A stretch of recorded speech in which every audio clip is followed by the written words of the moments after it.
ಅದೇ ಅಕ್ಕಪಕ್ಕ ಇದ್ದಿ ಈ ತರ ನಂಬಿಸಿ ತಲೆ ಹೊಡಿಬಾರ್ದು. ಲೋಪರ್ ನನ್ ಮಕ್ಳು ಇಂಥವ್ರನ್ನ ಬಿಡೇಬಾರ್ದು ಸರ್, ಅಷ್ಟೇ. ಕೈ ಬಳೆಗಳು ಎಲ್ಲ ಹೊಡ್ಕೊಂಡು ಹಿಂಗ್ ಮಾಡಿದ್ರೆ ಹೆಂಗ್ ಹೇಳಿ, ಹೆಂಗ್ ನಂಬೋದು ಜನಗಳನ್ನ? ಪಾಪ ಇವಾಗ ಅವ್ರ ಯಜಮಾನ್ರ ಪರಿಸ್ಥಿತಿ ಏನು ನೋಡೋದು. ಒಬ್ರೇ ಇಬ್ರೇ ಇರ್ತೀವಿ, ನಮ್ಗೂ ಮಕ್ಳಿಲ್ಲ ಸರ್, ನಾವ್ ಇಬ್ರೇ ಇರೋದು ಗಂಡ ಹೆಂಡತಿ. ನಮ್ಗೂ ಯಾರು ಸರ್ ನಾಳೆ ನೋಡ್ತಾರೆ? ಅಕ್ಕಪಕ್ಕವ್ರನ್ನ ತಾನೇ ನಾವು ನಂಬಿ ಇರೋದು. ಅವರೇ ಮೋಸ ಮಾಡಿದ್ರೆ ಇನ್ಯಾರನ್ನ ನಂಬೋದು ಹೇಳಿ? ನೋಡಿ ಸರ್ ಹೆಂಗೆ ಏನ್ ಮಾಡ್ಬೇಕು ಅಂದ್ರೆ ಬಿಡೇಬಾರ್ದು ಸರ್, ಅಂತವ್ರನ್ನ ಕಟ್ ಮಾಡ್ಬಿಡ್ಬೇಕು. ಭಯ ಆಯ್ತಲ್ಲ ಸರ್, ಭಯ ಅಲ್ವಾ ಸರ್? ನಾವು ಏನು ಇಕ್ಕೊಂದಿರ ಕಷ್ಟಪಟ್ಟು ಕೂಲಿ ಮಾಡಿ ಏನೋ ಮಾಡ್ಕೊಂಡಿರ್ತೀವಿ, ಜೀವ ಕದ್ಕೊಂಡು ಹೋಗಿರೋ ನನ್ ಮಗ ಜೀವ ಆದ್ರೂ ಉಳಿಸ್ಬಿಟ್ಟು ಹೋಗ್ಬೇಕು ತಾನೆ ಅವನು, ಅಲ್ವಾ? ಏನೋ ದುಡ್ಕೊಂತೀನೋರ ಪಾಪ ಆ ತಾತನ್ಗೆ ಯಾರು ನೋಡ್ಕೊಂತಾರೆ? ಅವ್ರ ಯಜಮಾನ್ರನ್ನ ಪಾಪ ಕರ್ಕೊಂಡು ಹೋಗೋರು ಸರ್, ಪಾಪ ಆಗಲ್ಲ ಅವ್ರು, ಅಲ್ವಾ ಸೆಟ್ರೆ? ಪಾಪ ಇವಾಗ ಯಾರು ಸರ್ ಅವ್ರಿಗೆ ಆಸರೆ? ಯಾರು ಇವಾಗ ಆ ತಾತನ್ಗೆ ಯಾರು? ನಮ್ಗ್ ಗೊತ್ತು ಸರ್, ಮಕ್ಳಿಲ್ಲ ಸರ್ ಅವ್ರಿಗೆ, ಇವ್ರ ಜನನೇ. ನಾವೆಲ್ಲ ಅಕ್ಕಪಕ್ಕ ಇರೋರೇ ಸರ್ ನಾವು. ಈ ತರ ಯಾರು ಸರ್? ನಮ್ಗ್ ಗೊತ್ತಿಲ್ಲ ಸರ್, ನಮ್ಗ್ ಗೊತ್ತಿಲ್ಲ ಸರ್, ಏನೋ ಗೊತ್ತಿಲ್ಲ ಸರ್. ನೋಡಿರ್ತೀವಿ ಇಂಥವ್ರು ಅಂತ ನಮ್ಗ್ ಗೊತ್ತಿಲ್ಲ. ನಾವು ಲಿಂಗಾಯತರು, ಇವ್ರು ಬಂದಿ ಸೆಟ್ರು.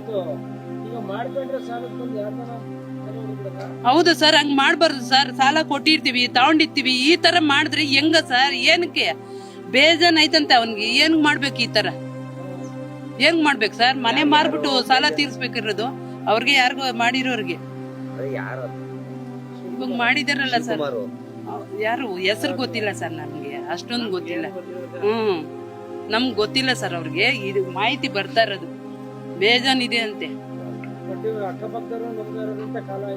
ನಂಬೇಬಾರ್ದು ಸರ್, ಅಕ್ಕಪಕ್ಕದವ್ರನ್ನ ನಂಬಲೇಬಾರ್ದು. ನೀರ್ ಕೂಡ ಕೊಡ್ಬಾರ್ದು ಸರ್ ಅಂತವ್ರಿಗೆ, ನೀರು ಕೂಡ ಕೊಡ್ಬಾರ್ದು. ಪಾಪ ಬಂದ್ಬಿಡುತ್ತೆ, ನೀರು ಕೊಡ್ಬಾರ್ದು ಅವ್ರಿಗೆ ಅಂತವ್ರಿಗೆ. ಈ ತರ ಮಾಡ್ಬಾರ್ದು ಸರ್.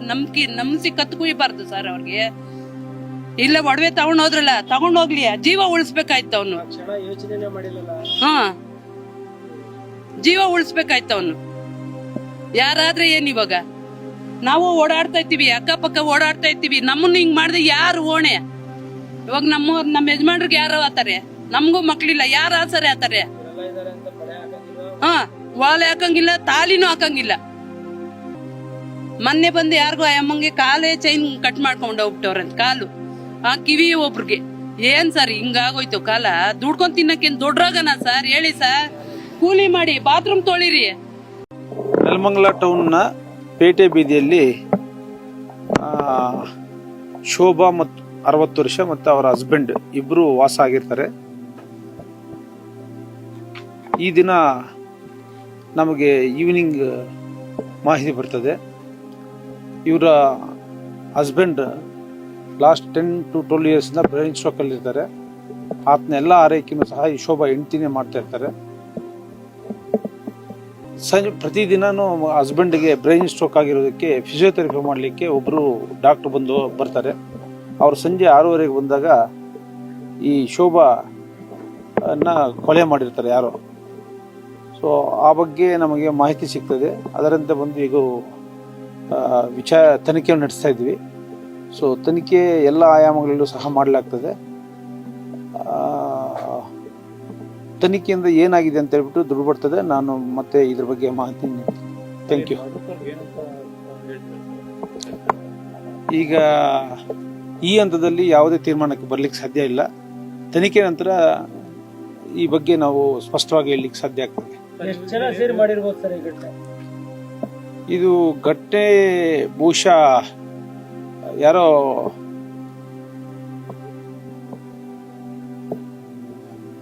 ಒಬ್ಬರೇ ಮಾಡ್ದಂಗೆ ಕಾಣಿಸ್ತಾ ಇದೆ. ಯಾಕಂತಂದ್ರೆ ಹಲವಾರು ಜನರು ಮಾಡಿದ್ರೆ ಅದ ರೀತಿ ಬೇರೆ ರೀತಿಯಾಗಿರೋದು. ಏಜ್ ಆಗಿದೆ, ಅವರು ಪ್ರತಿಭಟನೆ ಇರೋದಿಲ್ಲ. ಹಾಗಾಗಿ ಇಷ್ಟೇ ಜನ ಅಂತ ನಿಖರವಾಗಿ ಈ ಹಂತದಲ್ಲಿ ಹೇಳಿ ಕಷ್ಟ ಸಾಧ್ಯ ಆಗ್ತದೆ. ತನಿಖೆಯಿಂದ ದೃಢಪಟ್ಟ ನಂತರ ನಾವು ಮಾಹಿತಿ ತಿಳಿಸ್ತೀವಿ. ಇಲ್ಲ, ಈಗ ಯಾವುದು ಇದ್ರ ಬಗ್ಗೆ ವಿಚಾರಣೆ ಆಗಿಲ್ಲ. ಯಾಕಂತಂದ್ರೆ ಅವರಿಬ್ರು ಏಜ್ ಆದವರಿದ್ದಾರೆ. ಈ ಹಂತದಲ್ಲಿ ನಾವು ಯಾವುದೇ ಹೇಳಿದ್ರೆ ಅದು ತಪ್ಪಾಗ್ತದೆ. ತನಿಖೆಯಲ್ಲಿ ಇದೆಲ್ಲ ದೃಢಪಡ್ತದೆ, ನಾವು ಮಾಹಿತಿ ಕೊಡ್ತೀವಿ.